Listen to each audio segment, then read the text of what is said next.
Human rights PWO TV channel ప్రేక్షకులకు breaking news. Madam, మీరు చెప్పాలనుకున్న బ్రేకింగ్ న్యూస్ ఏంటి చెప్పండి ఒకసారి. నడి రోడ్డు మీద మేడ్చల్లో ఒక యువకుడు యూత్ అబ్బాయి 25 సంవత్సరాల అబ్బాయిని నడి రోడ్డు మీద దారుణంగా పొడిచి చంపిస్తారు. ఆయన చంపడంలో అట్లా చంపితే వాళ్ళకి భయం భక్తులు లేకుండా వాళ్ళని చూసి ఇంకొకరు నేర్చుకొని యూత్ పాడై అత్యాచారం చేసే వాళ్ళని ఈ భయం భక్తులు లేని వాళ్ళని ఎమ్మటే చట్ట పరిధిలో తీసుకొని వాళ్ళని ఎమ్మటే వాళ్ళకు కూడా అలాగే శిక్ష చేయాలి, ఎమ్మటే చంపేయాలి వాళ్ళని, ఇంకొకరు భయపడతారు. అది ఆ చట్టం రావాలి కంపల్సరీ. శిక్షలు పెరగాలి. చంపిన వాళ్ళని మాత్రం మేము ఊరికే వదిలిపెట్టొద్దు. వాళ్ళకి ఎమ్మటే చంపితే అరే వీడిని చంపినం అంటే మనం కూడా చచ్చిపోతాం, మనం ఎందుకు చంపాలనే భయం వస్తుంది వాళ్ళకి. మేడ్చల్లో జరిగింది. ఎందుకు అతను చంపాలనుకున్నారు? ఆ విషయాలు ఏం తెలియదు కదా, చనిపోయిందని మాత్రం మాకు న్యూస్ వచ్చింది సార్. అది చూసి మాత్రం మేము వాళ్ళ గురించి మాట్లాడాలని అనుకున్నాం. ఓకే, అయితే మీరు పంపించారు నాకు అదే ఇదే న్యూస్ సార్. ఇప్పుడు చెప్పింది మీరు ఇదే కదా, ఇందులో విజువల్స్ లో క్లియర్ గా కనిపిస్తుంది.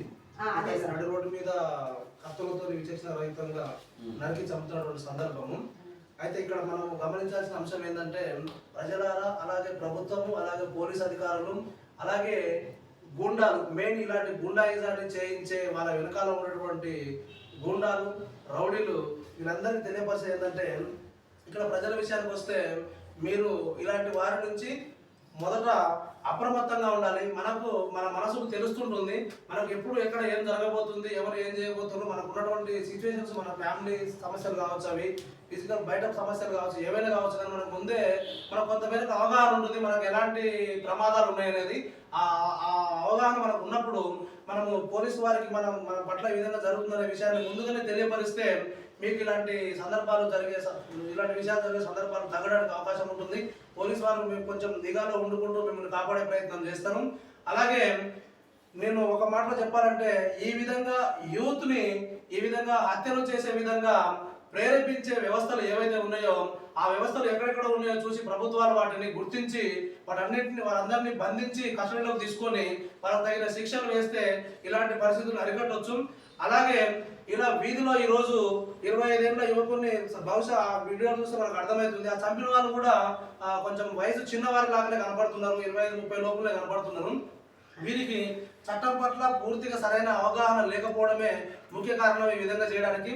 అలాగే ఈరోజు ఈ విధంగా నడి రోడ్డు మీద పొడిచిన వీడికి మనము కోర్టు ద్వారా, చట్టం ద్వారా ముందుకు తీసుకెళ్లిన పక్షంలో, ఇన్ కేసు ఒకవేళ కోర్టులో కనుక ఇతడు శిక్ష పడకుండా తప్పించుకున్నట్లయితే, ఏదో ఒక కారణం చేత తప్పించుకున్నట్లయితే, సరైన ఆధారాలు సమర్పించలేకనో ఏదైనా వీడు ఇంకేమన్నా వాళ్ళని ఆపోజిషన్ వాళ్ళని బెదిరించి కాంప్రమైజ్ చేసుకున్నా కూడా, ఇలాంటి ఏవైనా జరిగిన పక్షంలో వీడు మళ్ళా కూడా ఇలాంటి హత్యలు చేయడానికి వెనక ముందాడు.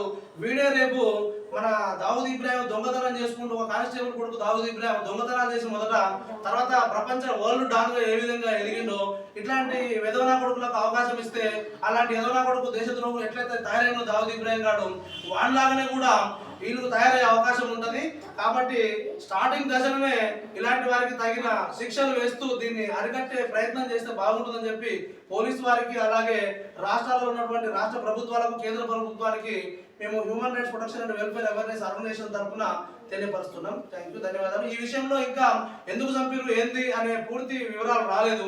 వివరాలు వచ్చిన తర్వాత మన హ్యూమన్ రైట్స్ ఛానల్ ద్వారా ప్రజలందరికీ తెలియపరుస్తాం. థ్యాంక్ యూ, ధన్యవాదాలు.